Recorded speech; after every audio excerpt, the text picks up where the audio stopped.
मेरी मां कांग्रेस की अध्यक्ष रही, मेरे भाई कांग्रेस के अध्यक्ष रहे,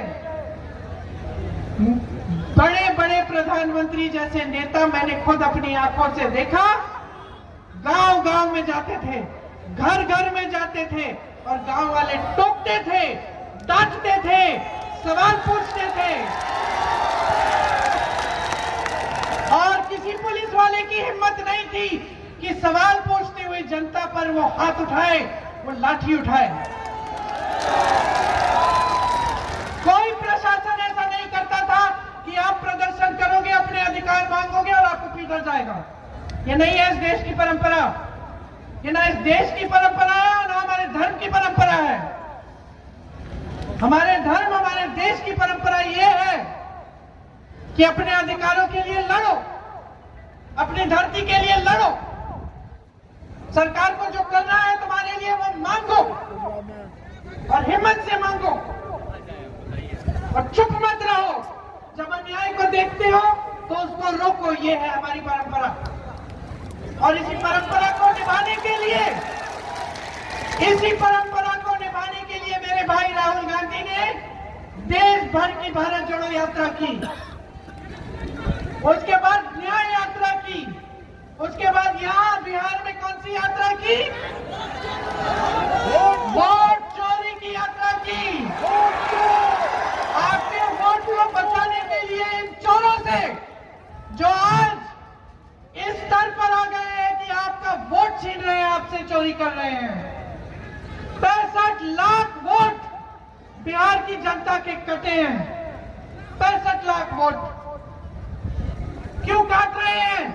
क्योंकि आप जान गए हैं, डर गए हैं जनता से, जान गए हैं कि जनता जाग गई है, जागरूक हो गई है। अब ये पुराने मुद्दे नहीं चलेंगे इनके। अब जनता कह रही है विकास करो नहीं तो जाओ, जनता कह रही है रोजगार दो नहीं तो जाओ, जनता कह रही है सम्मान दो नहीं तो जाओ। ये जनता का ना सम्मान करते हैं और ना आपके मुख्यमंत्री का सम्मान करते हैं। आपके मुख्यमंत्री का भी सम्मान नहीं करते, इनके मंचों पे नहीं दिखेंगे, ये बुलाएंगे नहीं, बल्कि मोदी जी कहेंगे कि देखो कांग्रेस पार्टी के पोस्टर में तेजस्वी जी को बौना बना रखा है, अरे देखो आरजेडी के पोस्टर में राहुल जी को बौना बना रखा है।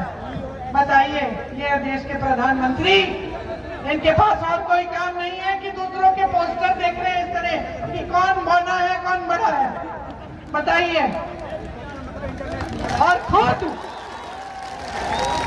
खुद अपने मंच पर नीतीश जी को नहीं बैठने देंगे, बुलाएंगे तक नहीं।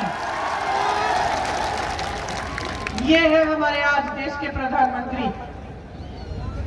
तो अगर आप इनसे कोई उम्मीद रख रहे हो कि कोई बड़े बड़े काम करेंगे, कह दिया ना इन्होंने 1 करोड़ रोजगार देंगे, जरा पूछो तो सही 10 सालों से क्यों नहीं दिए?